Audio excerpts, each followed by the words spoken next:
मौर्य साम्राज्य के पतन के कारण मगध साम्राज्य युद्ध पर युद्ध करते प्रबल होता गया, जिसकी चरम परिणति कलिंग विजय थी। लेकिन 232 ईसा पूर्व में अशोक के तिरोहित होते ही इसका विघटन प्रारंभ हो गया। मगध साम्राज्य के ह्रास और पतन के कई कारण प्रतीत होते हैं। जैसे प्रथम कारण ब्राह्मणों की प्रतिक्रिया को बताई जाती है। अशोक की नीति के चलते ब्राह्मणों में भारी प्रतिक्रिया हुई। उसकी नीतियों के खिलाफ ब्राह्मणों में असंतोष उपजा और वे ऐसा समझा जाता है मौर्य साम्राज्य के खिलाफ लामबंद हो गए। इसमें संदेह नहीं कि अशोक की नीति में सहिष्णुता थी और उसने लोगों से ब्राह्मणों का भी आदर करने को कहा। भले ही अशोक बौद्ध धर्म का अनुयायी था, लेकिन उसने सर्वधर्म समभाव सहिष्णुता की नीति अपनाई। ब्राह्मणों का भी आदर करने को संदेश दिया, परंतु उसने पशु पक्षियों के वध को निषिद्ध कर दिया। इससे क्या हुआ? बलि प्रथा रुक गई और तत्कालीन समाज में, ब्राह्मणवादी व्यवस्था में, बलि प्रथा कर्मकांड का एक प्रमुख अंग था। धार्मिक प्रक्रिया संपन्न कराने की एक प्रमुख विधि थी।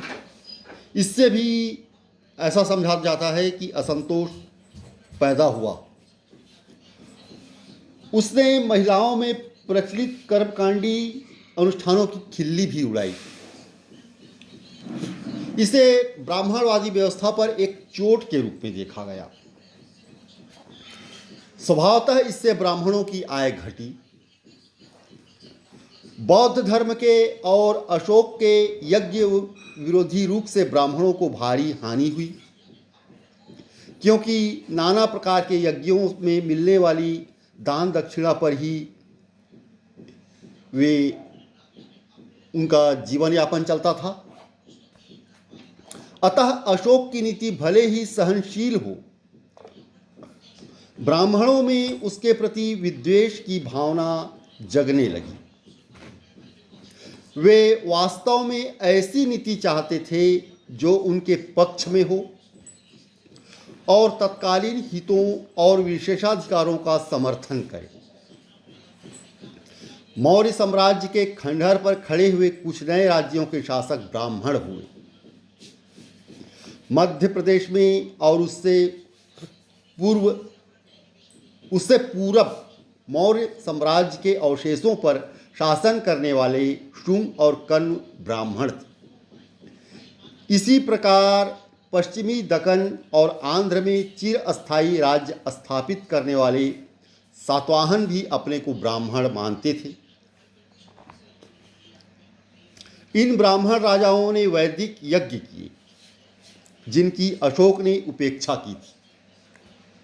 एक तरफ मौर्य साम्राज्य के अंदर ब्राह्मण भी उसके खिलाफ लामबंद हुए। मौर्य साम्राज्य के खंडहरों पर कुछ नए ब्राह्मण राज्य स्थापित हुए और इन सब तथ्यों ने मौर्य साम्राज्य को अंदर से कमजोर कर दिया। तत्कालीन सामाजिक राजनीतिक व्यवस्था में ब्राह्मणों का उच्चतम प्रमुख स्थान था। उनके महत्व को, उनकी शक्ति को नकारा नहीं जा सकता। राज्य के अंदर ही असंतोष उपजने लगा। कुछ नए ब्राह्मण राज्यों ने भी इसमें महती भूमिका निभाई। उन्होंने पूर्ववत ब्राह्मणवादी व्यवस्था की तरह वैदिक यज्ञ किए। और ये सब मौर्य साम्राज्य के खिलाफ गया।